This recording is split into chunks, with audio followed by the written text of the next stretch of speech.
The mall was closing, lights dimming one by one, when a small pair of shoes stood alone near the empty fountain, their owner frozen in fear and confusion. Security cameras would later show dozens of people walking past without stopping, but one tired janitor pushing a cleaning cart did stop, and that single decision would quietly change several lives forever. Before the story continues, if you believe in kindness, in second chances, and in the idea that small acts of goodness still matter in this world, please like this video, share it with someone who needs hope, leave a comment, and subscribe to the channel. Your support helps these stories reach the hearts that need them most. Daniel Carter was a single father living in Ohio, a man worn down by responsibility, but never broken by it. After his wife passed away from illness years earlier, life narrowed into two priorities: his young son Noah and survival. Daniel worked nights as a janitor at a large shopping mall, cleaning floors most shoppers never thought about once they left. His pay barely covered rent, groceries, and school supplies, but his faith kept him grounded. Every morning before sleeping, he prayed quietly, asking for strength to raise his son right in a world that did not make it easy. That evening, Daniel's shift was nearly over. His body ached, his thoughts already drifting toward home and the promise of rest. As he rounded the corner near the central fountain, he noticed a little girl. She could not have been more than 6 or 7. Clutching a small backpack, her eyes darting around the vast, empty space, as if the walls themselves might close in on her. Daniel stopped instantly. Years of fatherhood sharpened his awareness in moments like this.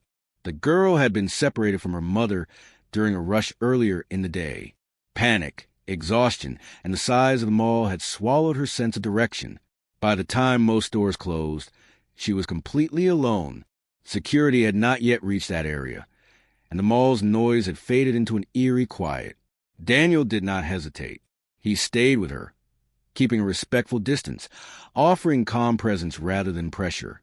He guided her to a bench, wrapped his jacket loosely around her shoulders to keep her warm, and alerted mall security. Hours passed slowly as they waited. Daniel missed the last bus home, knowing it meant a long walk later, but he did not regret it. Some moments were more important than convenience. While waiting, Daniel learned small details about the girl's life through simple reassurance and observation. Her name was Lily. She came from a family that had traveled often. She carried herself with a mix of innocence and unusual composure, the kind that came from being around adults more than children. Daniel stayed patient, offering comfort through quiet presence, the same way he did with his own son when words failed. As night deepened, security escalated the situation. Phone calls were made. Authorities were notified. Somewhere across the city, a mother was unraveling in fear.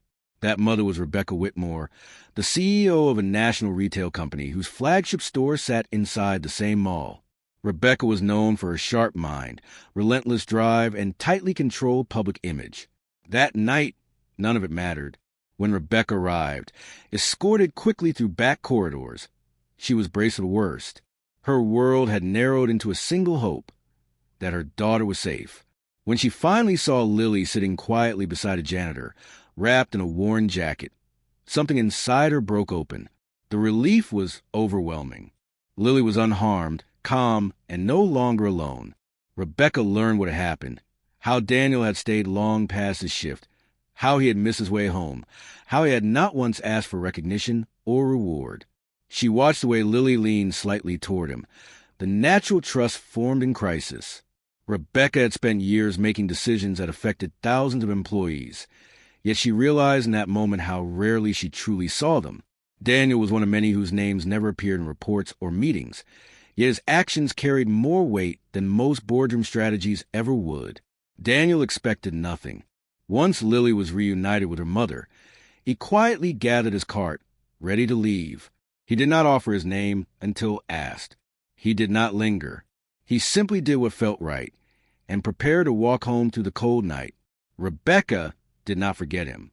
In the days that followed, she could not shake the image of her daughter safe, because of a stranger's compassion. She requested reports, asked questions, and learned about Daniel's life in ways she had never done for anyone outside her executive circle. She learned he was a single father, that he worked nights to be present during the day for his son, that he never missed a school meeting despite exhaustion. Rebecca saw something she had been missing in her own life: grounded purpose. Weeks later, Daniel was called into an office he had only cleaned, never entered as a guest. He expected a routine inquiry. Instead, his life began to shift. Rebecca offered him opportunities that went far beyond financial help: education support, stable hours, a role in community outreach programs the company was expanding but had never truly prioritized. Daniel was overwhelmed, not by the offer, but by the intention behind it. He accepted with humility, determined not to waste a chance. His son, Noah, noticed a change first. Daniel came home earlier. He smiled more. The weight on his shoulders lightened, replaced by cautious hope. Rebecca, too, changed. She began walking her stores, speaking to employees, learning names, listening. Lily often accompanied her, always watching janitors with special attention, always waving when she saw someone in uniform. A silent lesson had taken root in her heart. The story did not end with promotions or headlines. It continued quietly, in small choices. Daniel volunteered more, mentoring others who felt invisible. Rebecca restructured company policies to support workers at every level. Lily grew up understanding that heroes did not always wear suits or titles. Just before the story ends, take a moment to comment below and share what the story made you feel.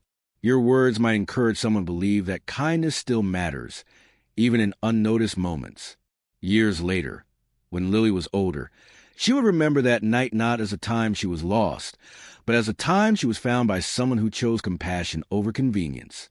And Daniel would remember it as the night he followed his faith into the unknown, proving that sometimes the smallest act of kindness can open the door to a future no one saw coming.